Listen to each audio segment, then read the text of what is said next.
वहां एक छोटा सा गांव था, चांदपुर। इस गांव में एक प्राचीन कुआं था, जिसके बारे में कहा जाता था कि उसमें एक जादुई जिन्न रहता है। कोई उसकी शक्ति को जगाने की हिम्मत नहीं करता था, सिवाय एक खूबसूरत और नन्ही सी लड़की माया के। कहानी की शुरुआत। माया एक साधारण सी लड़की थी, लेकिन उसकी आंखों में सपनों की चमक और दिल में अनगिनत सवाल थे। वो हर रात चांदनी में उस कुएं के पास बैठती और अपने खोए हुए प्यार आरव को याद करती। आरव उसका बचपन का दोस्त और पहला प्यार 1 साल पहले अचानक गायब हो गया था। किसी को नहीं पता था कि वो कहाँ गया। माया को यकीन था कि उस कुएं में छुपा रहस्य ही उसे आरव तक ले जाएगा। एक रात जब चांद अपनी पूरी शोभा में था, माया ने हिम्मत जुटाई और कुएं के किनारे बैठकर एक प्राचीन मंत्र पढ़ा, जो उसने अपनी दादी की डायरी में पाया था। अचानक कुआं नीली रोशनी से जगमगा उठा और उसमें से एक विशाल रहस्यमय आकृति उभरी, एक जिन्न। उसकी आंखें आग की तरह चमक रही थीं, लेकिन उसका चेहरा शांत और गहरा था। मैं हूं इस कुएं का रक्षक, जिन्न आसमान, उसने गहरी आवाज में कहा। तूने मुझे क्यों जगाया, नन्ही लड़की? माया ने डरते डरते कहा, मुझे मेरा प्यार आरव चाहिए। वो कहाँ है? क्या तुम मुझे बता सकते हो? जिन्न ने मुस्कुराते हुए कहा, हर इच्छा की कीमत होती है माया। मैं तुम्हें आरव तक ले जा सकता हूं, लेकिन पहले तुम्हें 3 रहस्यमयी पहेलियां सुलझानी होंगी। हर पहेली तुम्हें एक कदम और करीब ले जाएगी, लेकिन हर गलत जवाब तुम्हें मुझसे बांध देगा। क्या तुम तैयार हो? माया का दिल धड़क रहा था, लेकिन आरव के लिए उसने हामी भर दी।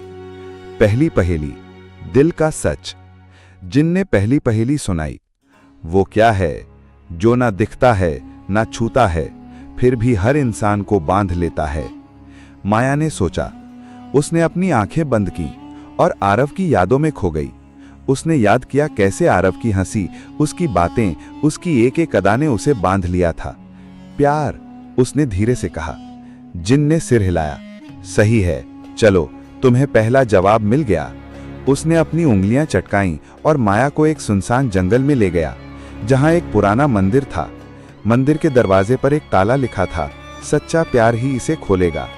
माया ने अपने गले में पड़ा लॉकेट निकाला, जो आरव ने उसे दिया था।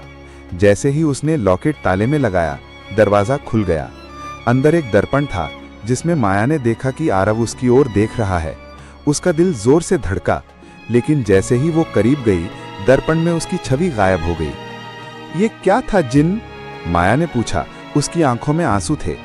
धैर्य माया, ये सिर्फ शुरुआत है।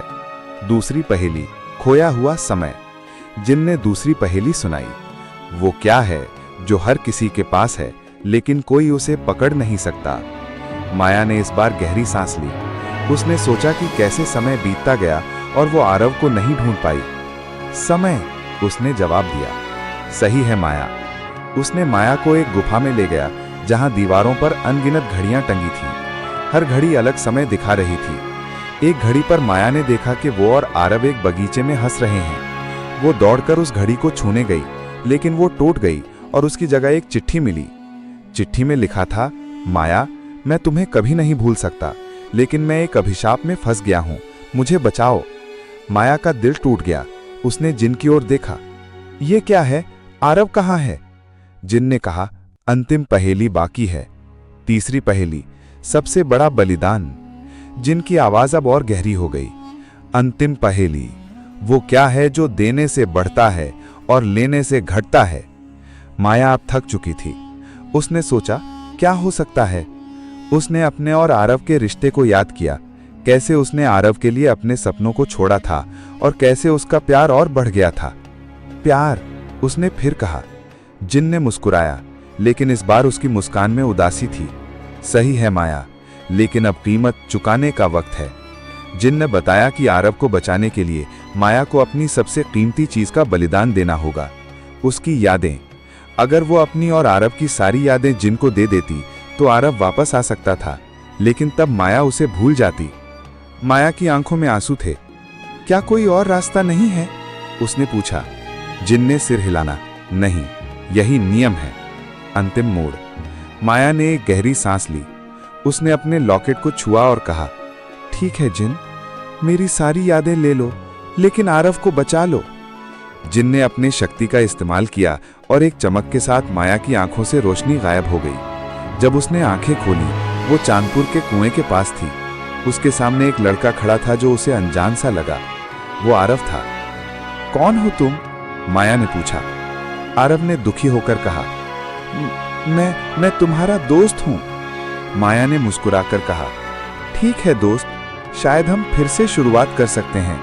निष्कर्ष, जैसे ही माया और आरव गांव की ओर चल पड़े, कुआं फिर से नीली रोशनी से जगमगा उठा। जिन ने आकाश की ओर देखा और धीरे से कहा, प्यार की ताकत से बड़ा कुछ नहीं। कहानी यहीं खत्म नहीं होती। क्या माया और आरव का प्यार फिर से जागेगा या जिन का रहस्य और गहरा है? ये सवाल हवा में तैरता रहा, जैसे चांदपुर की रातें जो हमेशा रहस्यों से भरी रहती थीं।